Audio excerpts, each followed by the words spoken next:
Assalamualaikum warahmatullahi wabarakatuh. Selamat malam semuanya. Baiklah, saya akan menjelaskan tentang keputusan tata usaha negara. Sebelumnya, perkenalkan nama saya Andi Sekolah dengan nomor induk mahasiswa 2005010003 di program studi Ilmu Pemerintahan Fakultas Ilmu Sosial dan Ilmu Politik Universitas Maritim Raja Ali Haji. Video ini dibuat guna memenuhi tugas pada mata kuliah Hukum Tata Pemerintahan dengan dosen pengampu Bapak Rian Andria Pratama Esos MIP. Baiklah, pada malam ini kita akan membahas 4 pokok pembahasan, yaitu pertama pengertian keputusan tata usaha negara, yang kedua dasar hukumnya, yang ketiga macam-macamnya, dan keempat adalah contoh dari keputusan tata usaha negara. Keputusan tata usaha negara pertama kali diperkenalkan oleh seorang sarjana Jerman Otto Meyer dengan istilah Verval untuk pusat. Istilah ini diperkenalkan di negeri Belanda dengan nama Basiking oleh Van Venhoven dan Siwi van der Pot. Di Indonesia, istilah basicking diperkenalkan pertama kali oleh Wifi Peris. Istilah basicking ini ada yang menerjemahkannya adalah sebagai ketetapan. Keputusan Tata Usaha Negara atau KTUN sering juga disebut dengan istilah keputusan administrasi negara. Jadi, apa sih beda keputusan dengan peraturan? Keputusan bersifat individual dan konkret, sedangkan peraturan dia bersifat umum dan abstrak. Jika keputusan tata usaha negara, pengujiannya melalui gugatan di Peradilan Tata Usaha Negara, sedangkan peraturan dia pengujian di Mahkamah Agung atau Mahkamah Konstitusi. Jika keputusan dia bersifat sekali, sedangkan peraturan dia akan berlaku terus-menerus. Selanjutnya yaitu pengertian keputusan tata usaha negara. Berdasarkan ketentuan pasal 1 angka 9 Undang-Undang Nomor 51 Tahun 2009 tentang perubahan kedua atas Undang-Undang Nomor 5 Tahun 1986 tentang Peradilan Tata Usaha Negara menyatakan bahwa keputusan tata usaha negara adalah suatu penetapan tertulis yang dikeluarkan oleh badan atau pejabat tata usaha negara yang berisi tindakan-tindakan hukum tata usaha negara yang berdasarkan peraturan perundang-undangan yang berlaku, yang bersifat konkret, individual, final, yang menimbulkan akibat hukum bagi seseorang atau badan perdata. Jadi, berdasarkan definisi ini, kita bisa nampak unsur-unsur sebagai unsur-unsur KTUN, yaitu sebagai penetapan tertulis, sebagai dikeluarkan oleh badan-badan atau pejabat tata usaha negara, dia bersifat konkret, individual, dan final, serta menimbulkan akibat hukum. Selanjutnya adalah dasar hukum keputusan tata usaha negara. Yang pertama adalah Undang-Undang Negara Republik Indonesia Nomor 5 Tahun 1986 tentang Peradilan Tata Usaha Negara. Yang kedua, Undang-Undang Republik Indonesia Nomor 9 Tahun 2004 tentang perubahan atas Undang-Undang Nomor 5 Tahun 1986 tentang Peradilan Tata Usaha Negara. Yang ketiga, Undang-Undang Republik Indonesia Nomor 51 Tahun 2009 tentang perubahan atas Undang-Undang Nomor 5 Tahun 1986 tentang Peradilan Tata Usaha Negara.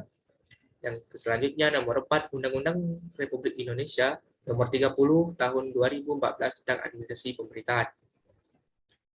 Selanjutnya adalah macam-macam keputusan tata usaha negara. Yang pertama ada keputusan deklaratif dan keputusan konstitutif.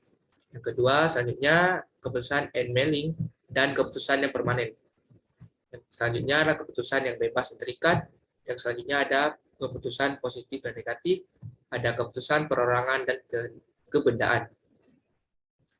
Keputusan deklaratif dan keputusan konstitutif. Keputusan tata usaha negara deklaratif adalah keputusan yang sifatnya menyatakan atau menegaskan adanya hubungan hukum yang secara real sudah ada. Contohnya seperti akta kelahiran, akta kematian, dan sebagainya.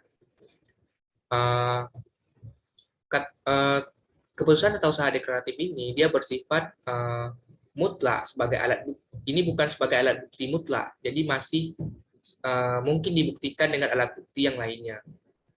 Sedangkan keputusan tata usaha negara konstitusi adalah keputusan yang menciptakan hubungan hukum baru yang sebelumnya tidak ada atau sebaliknya memutuskan hubungan hukum yang ada, contohnya seperti akta perkawinan, akta perceraian, dan sebagainya. Syarat mutlak ini dia contohnya itu terbukti mutlak, artinya tidak ada hubungan hukum tanpa keputusan tata usaha negara konstitusi. Selanjutnya ada keputusan emailing dan keputusan yang permanen. Keputusan emailing atau seketika atau kilat adalah keputusan yang masa berlakunya itu hanya sekali pakai. Contohnya, seperti izin pertunjukan hiburan, pertunjukan musik, olahraga, izin mendirikan bangunan, surat keterangan, hak pakai atas tanah selama 5 tahun, dan sebagainya. Selanjutnya ada keputusan tata usaha negara permanen, di mana keputusan yang masa berlakunya untuk selamanya, kecuali ada perubahan atau peraturan baru. Contohnya, sertifikat hak milik. Selanjutnya ada keputusan yang bebas dan terikat. Keputusan tata usaha negara yang bebas berdasarkan pada suatu kebebasan bertindak. Contohnya, bupati berwenang melarang reklame dalam bahasa asing demi ketertiban umum, atau ada juga contohnya itu seperti surat keterangan perberhentian PNS. Keputusan tata usaha terikat, keputusan yang didasarkan pada kewenangan pemerintahan yang bersifat terikat. Artinya keputusan itu hanya melaksanakan ketentuan yang sudah ada, tanpa adanya ruang kebebasan bagi pejabat yang bersangkutan. Pada dasarnya, untuk melaksanakan ketentuan yang sudah ada, contohnya Undang-Undang Lalu Lintas menyatakan, jika kita untuk memperoleh SIM itu harus minimal usia 17 tahun. Ketentuan tersebut harus dilaksanakan. Bila tidak dilaksanakan, berarti itu sama dengan melanggar keputusan tata usaha negara. Selanjutnya ada keputusan yang bersifat positif dan negatif. Keputusan bersifat positif yaitu sebuah keputusan pemberian hak-hak tertentu yang sebenarnya hak-hak itu sudah ada untuk mendapatkannya. Dia harus memenuhi syarat-syarat tertentu.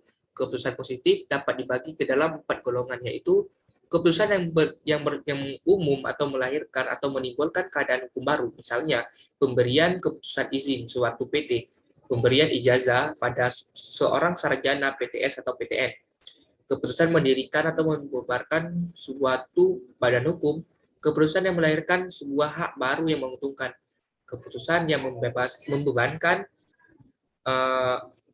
kewajiban baru.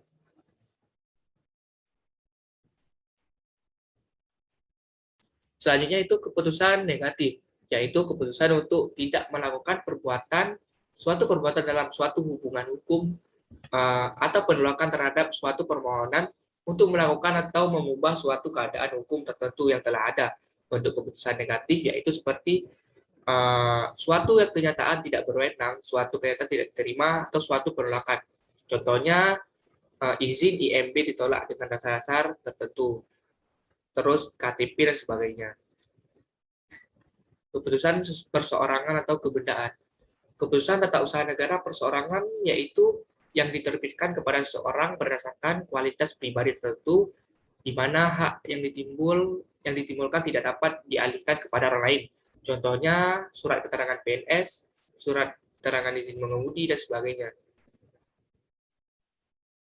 Keputusan tata usaha negara kebendaan yaitu yang diterbitkan berdasarkan kualitas kebendaan atau status suatu benda sebagai objek hak, di mana yang ditimbulkan dapat dialihkan kepada orang lain. Contohnya seperti sertifikat hak tanah, BPKB, STNK, kendaraan bermotor, dan sebagainya. Baiklah, ini saja presentasi tugas video singkat saya. Lebih kurang saya mohon maaf. Wabillahi taufiq wal hidayah. Wassalamualaikum warahmatullahi wabarakatuh.